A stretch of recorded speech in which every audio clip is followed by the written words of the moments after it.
El río Jordán aparece varias veces en la Biblia, tanto en el Antiguo Testamento como en el Nuevo Testamento.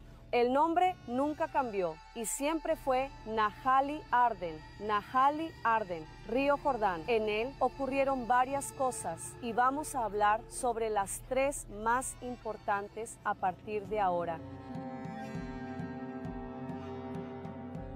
Una de las cosas que podemos decir que pasó aquí fue el paso de pueblo de Israel, de allí de la esclavitud, a la tierra prometida con Josué. ¿Cómo sabemos eso? ¿De dónde viene esta comprobación? Del mapa de Midba. El mapa de Midba es el mapa más antiguo de Israel encontrado hasta hoy. Fue encontrado en el siglo VI, en forma de mosaico dentro de una iglesia allí en Jordania. En este mapa de Midba vemos allí un lugar donde está escrito Beit Bara. Beit Bara, que significa en hebreo Beit. Maabar, Beit significa casa, Maabar significa paso. Es decir, ¿paso de qué?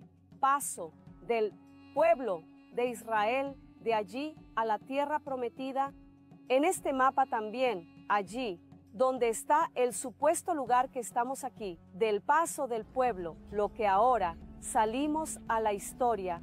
La historia dice que debido a que las aguas del río Jordán se detuvieron desde arriba, ¿cierto? Y dejaron de fluir hacia el Mar Muerto. Entonces el pueblo de Israel cruzó el río Jordán con Josué a pie seco.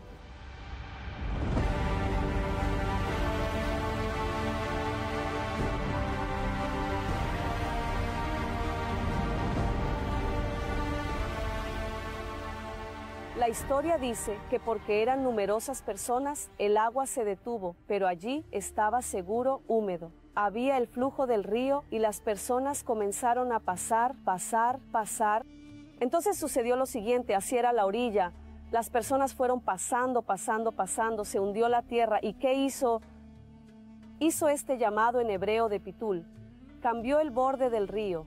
En lugar de ser recto como era, pasó a ser así, curvado hacia adelante.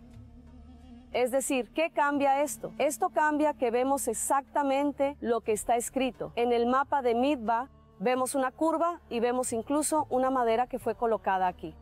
¿Por qué? Porque el río cuando es recto fluye rápidamente. Cuando tiene el pitul, cuando tiene la curva, cambia el flujo, ya pierde un poco de velocidad y de fuerza. Entonces, este lugar pasó a ser deseado, elegido por todas las personas alrededor cuando iban a hacer esta travesía, porque aquí el flujo se había reducido. En el mapa de Midba vemos la curva y vemos una madera, un tronco que fue colocado aquí, porque también dice la historia que las personas decidían atar una cuerda y atarse a ella para cruzar el río, para no correr el peligro de ser arrastradas o simplemente ir sujetándose. Todo esto lo vemos en el mapa de Midba.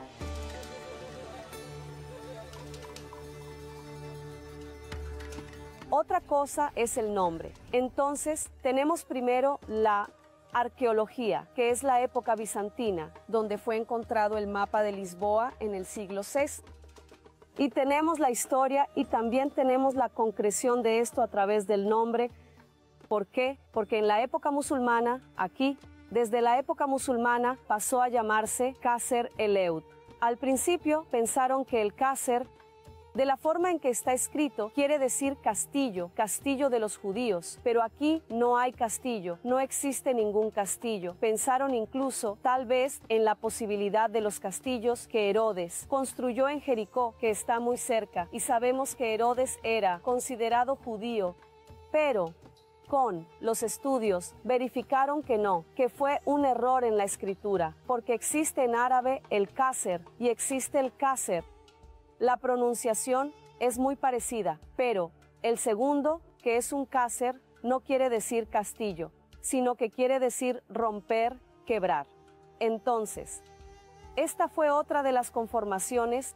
El nombre Qasr, el Yehud, quiere decir que los judíos rompieron, quebraron, pararon, que el flujo del río Jordán, para que pudieran cruzar a pie seco y llegar a la tierra prometida.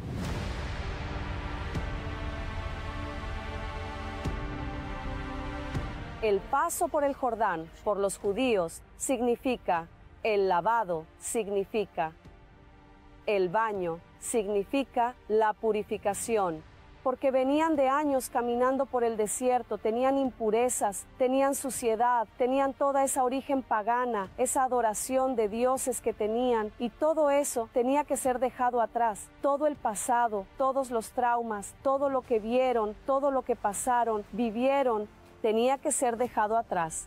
Y el Jordán significa eso, un paso. ¿Significa qué?